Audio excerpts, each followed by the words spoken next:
Hey everybody, it's Dr. Lynn Potvin. Thanks for joining me today. Today I'm going to be talking a little bit about postpartum care. I've gotten feedback recently that it's a topic that isn't talked about often enough, particularly when we're discussing maternal care, mommy care after birth.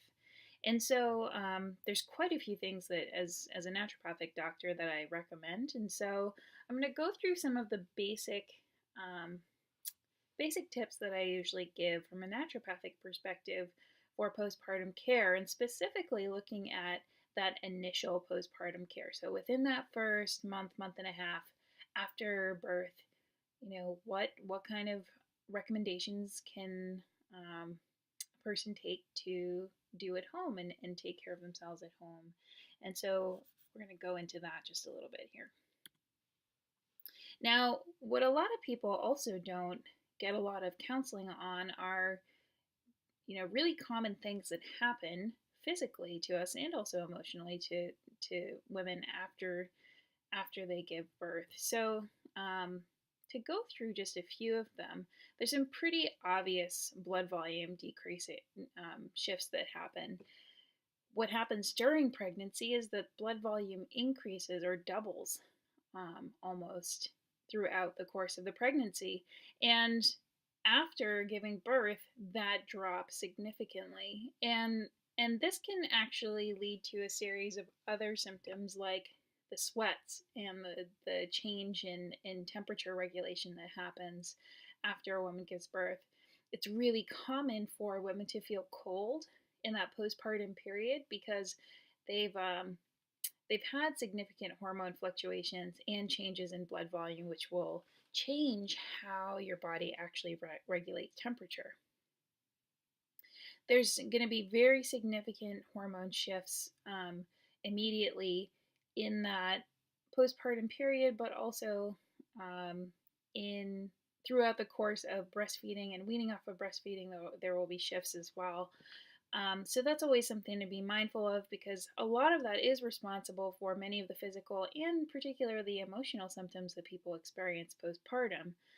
But obviously, it's really important to look at what else might be going on.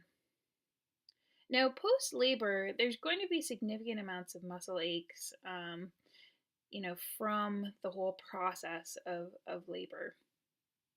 There's typically pain and swelling at the perineum if it was a vaginal birth, and also at the surgical site. And I also have to emphasize too that women that have C-sections actually need even more postpartum care and rest time because the surgical procedures cause more significant tissue damage than you would see for a vaginal birth. Even if there's an episiotomy, C-sections typically take longer to heal up those deep tissues.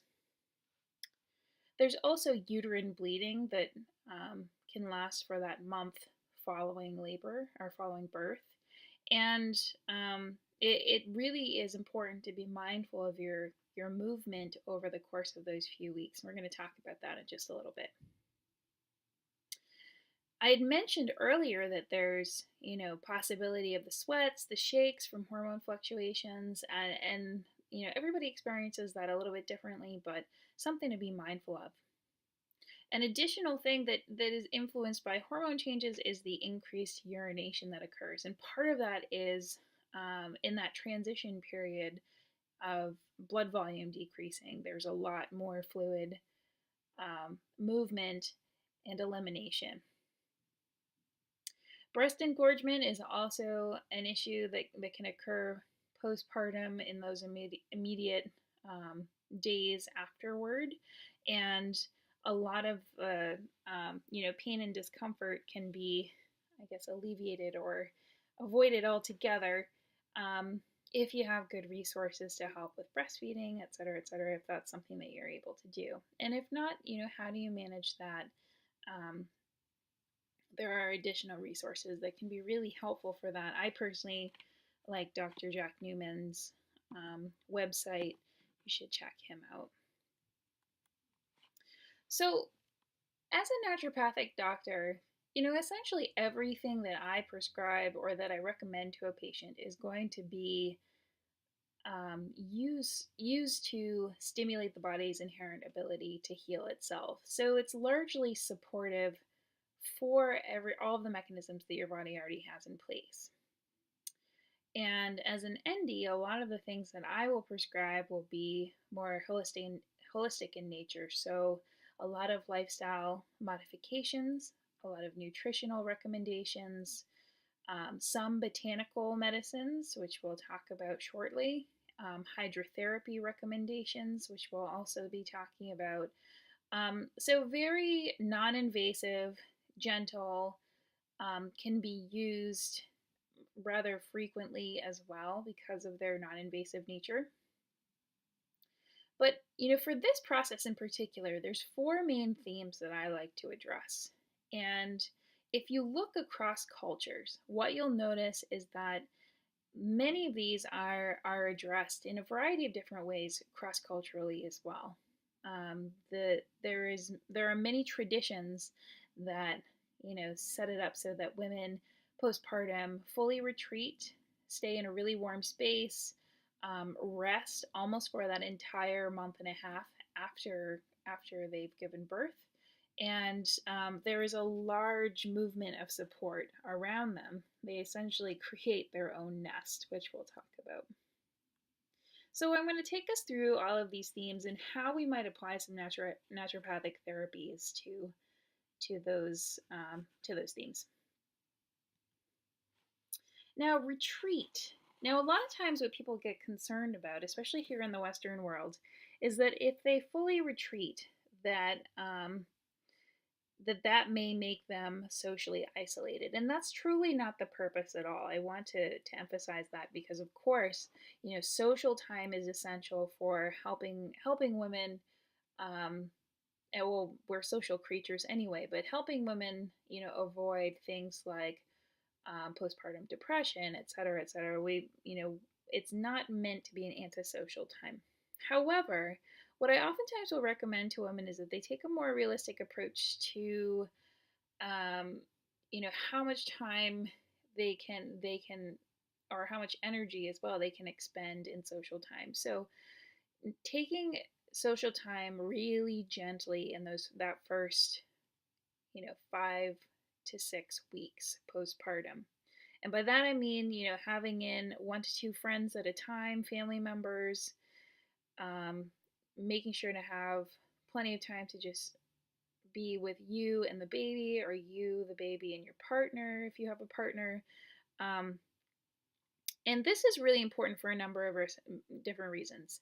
Obviously, for bonding, skin to skin contact has tons of evidence behind it, in terms of helping establish the baby's microbiome and their immune system, helping them regulate their basic vitals, their heart rate, their respiratory rate, and also initiating that really important mother child bond. It's also a really important part um, of the postpartum process where the mother is learning what I call the language of the newborn. And what I mean by this is, when you're out and about kind of jostling around in public and, trying different foods and, breastfeeding here or socializing there, it's not always easy to pick up on the more subtle cues that your child is offering you as, information about its needs or its likes and dislikes. And so it's really having this kind of more retreated period postpartum is a great opportunity to learn the language of your newborn. And so if there are foods that bother it, when you eat it and breastfeed, if there are foods that bother, you can really be there to be attentive and pay attention to how their body responds to certain things. Same goes with other things they might be sensitive to in their environment, like detergents and body care products, etc., etc. What this retreat period forces you to do is actually slow down and really be present with that. And likewise, it allows you, that moment or those moments of mindfulness are also very beneficial to you, as you're trying to navigate, what we oftentimes refer to as that fourth trimester, figuring out yourself and paying attention to what your body needs. So again, really important for understanding, taking that opportunity to learn the language of the newborn. Important for healing and immune support for the mother and for baby. Um, and so, what I oftentimes recommend as a strategy is that people employ a few trusted friends or family to run all of their errands for them within that period of time. So within the first 6 weeks or so postpartum.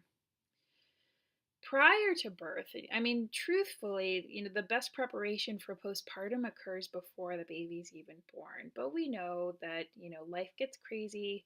You're running around trying to prepare for all sorts of other things. But if it is possible, if it's possible for you, trying to plan for some of these things before the baby is born is key.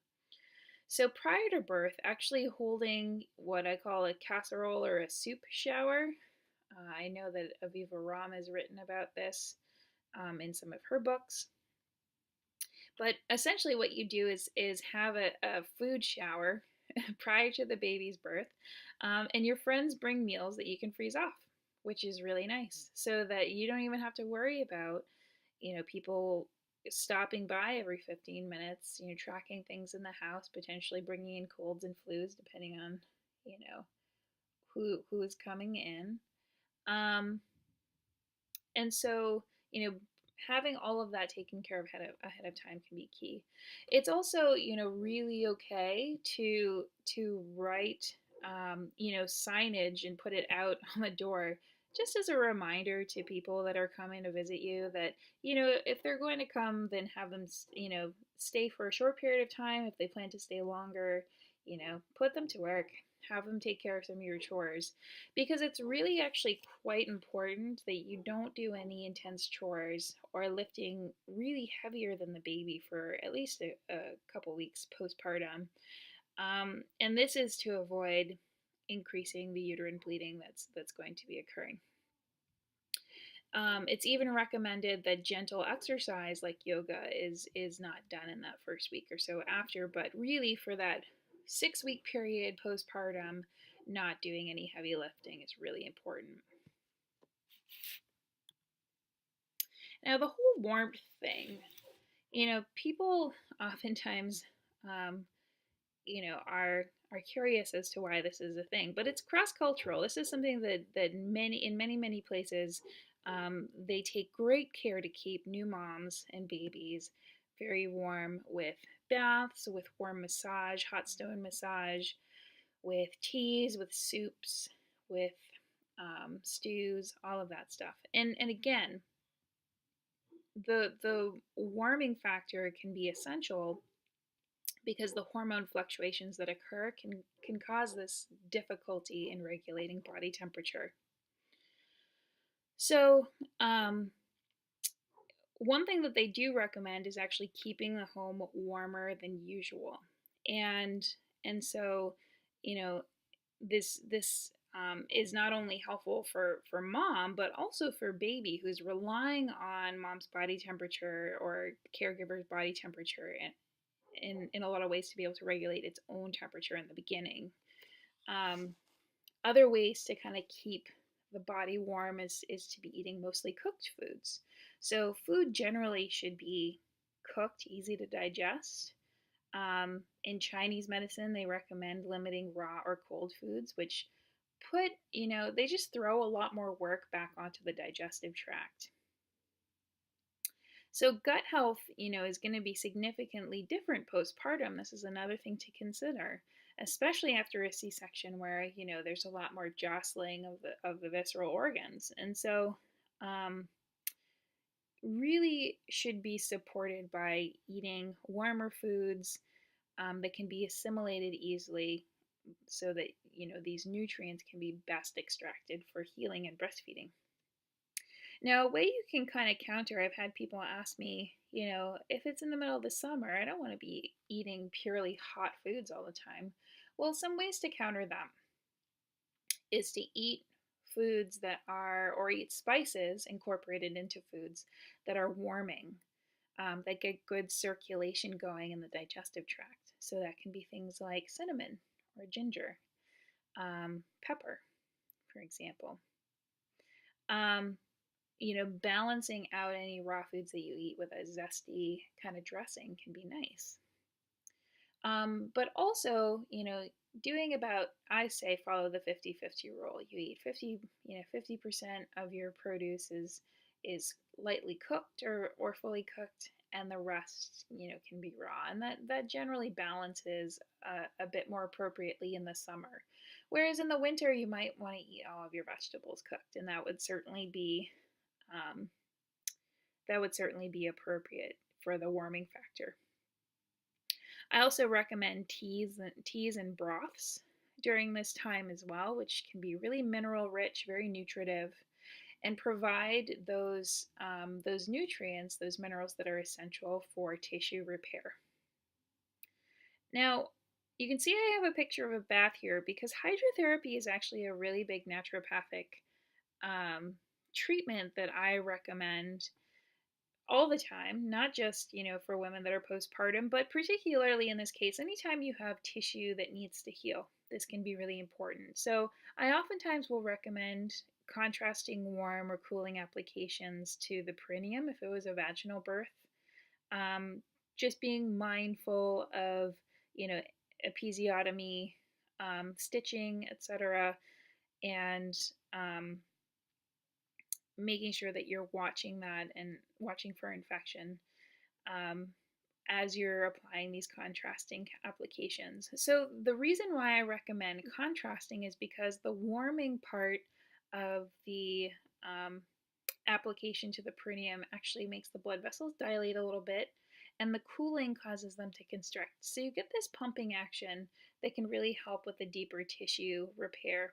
Now, obviously, you're not going to want to be applying tons of hot applications anywhere to the pelvis directly postpartum, because you don't want to stimulate, by making those blood vessels dilate, you don't want to stimulate too much uterine bleeding in that case. But, body temperature to cooling applications can be used there. I oftentimes recommend, peri-bottle application while urinating, um, to kind of soothe the irritations that that are part of the postpartum healing process.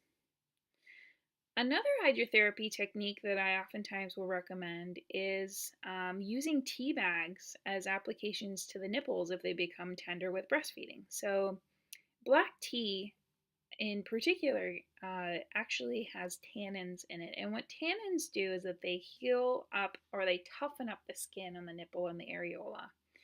And so prior to them, prior to nipples starting, getting to the point where they start cracking, for example, the black tea bags can be really helpful at healing up those tissues. I also will often recommend calendula tea bags as a tissue healer as well. And those tend to soften, strengthen, and heal up minor abrasions and cuts as well. And you can apply those liberally. Sometimes you'll find salves with those herbs as well. The only thing I recommend is that you make sure to wipe the salve off thoroughly before you actually breastfeed. So the next theme is support. And, really, what does your body actually require to really fully heal? And I always look to nutrition. We've talked a little bit about this already, but one of the most supportive things that you can actually do postpartum is have proper nutrition in this period. And it really isn't just for baby. This is for you and all of the changes that your body will experience. There is a lot of pressure for people to diet or to lose baby weight, but that's actually the last thing you want to do, because breastfeeding moms, if you are breastfeeding, actually need much higher caloric intake than people need when they're pregnant. So, um, in addition to that, the hormone fluctuations, the mood fluctuations, tissue healing all require significant amounts of minerals, of healthy fats, and protein. So again, I can't emphasize enough, like really using easily digestible foods like soups or stews. Healthy fats and omegas like olive oil, fish oil, coconut oil, oils from various nuts and seeds.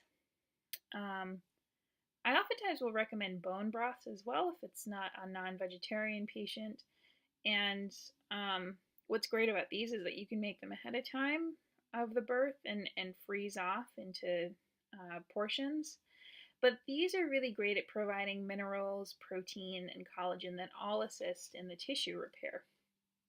Now, for a person that is not, that doesn't eat meat, and bone broths wouldn't be appropriate for them, you can actually utilize, in addition to making a veggie stock, you can throw seaweed in there as well to provide a little bit of additional mineral content. Particularly in the first month as well, with the postpartum bleeding that will be occurring, iron-rich foods are really essential, like beets, leafy greens, broths again. So those are some things to consider really keeping in stock. And the last theme that I'm going to talk to you guys about today is rest. And I think we all know that sleep is not the easiest thing, especially in those first few weeks. Not only because you're likely uncomfortable and in pain, but you're all, getting to know each other, and Babe is trying to figure out, sleep, if it's going to do it or not, etc. It can be a really complex, part of the process. And I also would take the opportunity here to just, really um, emphasize that, with all of the recommendations that I make today, paying attention to what feels best for you and what would fit best into your life is the way to go. Because we really can't predict how things will go postpartum, and we certainly can't predict how anybody's labor and delivery is going to go. So same goes with this, fourth trimester that I'm discussing here. But it can be really difficult for mom and babe to find a rhythm of rest and sleep. But I do recommend to sleep as often as is needed, particularly in those first, 4 to 6 weeks postpartum. Just be mindful of the mood and its relationship to sleep deprivation. The frustration points that people meet oftentimes is related to that exhaustion and sleep deprivation, in addition to nutrient deficiency, et cetera, et cetera. But really don't be afraid to hand baby off for an hour or an afternoon to, anybody that can take them, partner, relatives, friends, just so that you can sleep. Oftentimes people will hand their child off for, so they can go out and run errands. Don't be afraid to do that just so you can actually sleep. Some herbs that I like to use to promote sleep, typically I recommend them in tea form, are chamomile, hops, lavender, are all delightful herbs for that.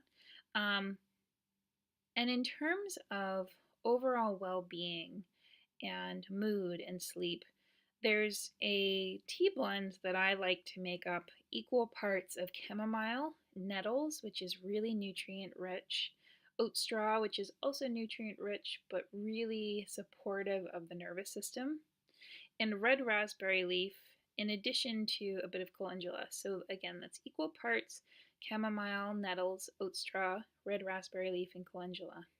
And this tea, you can use 1 tablespoon of the blend per cup of tea, and steep for 20 minutes, then drink. Um, it's going to taste kind of grassy, and you can put a little honey in there however you would like for it to be palatable for you. But this is a really supportive tea if taken daily. So, next, I would like to know about postpartum mommy care that you guys are interested in. What do you feel is lacking out there in terms of education? As a doctor, as a clinician, and also as an educator, this is really important for me to know. And the reason I bring this up is because it seems to be something that I hear more and more, that there aren't enough resources regarding this. So I'm going to throw it back to you, and I actually would like you to check in with me. I'll put my contact information with the video so that you can, at your leisure, let me know what you find would be really helpful, or if you've in your experience in postpartum, what did you find that was lacking and what would really have helped you at that time. So thank you so much for joining me today. Again, I'm Dr. Lynn Potvin from Your Own Wellness in Biddeford, Maine, and I hope that you all have a wonderful day.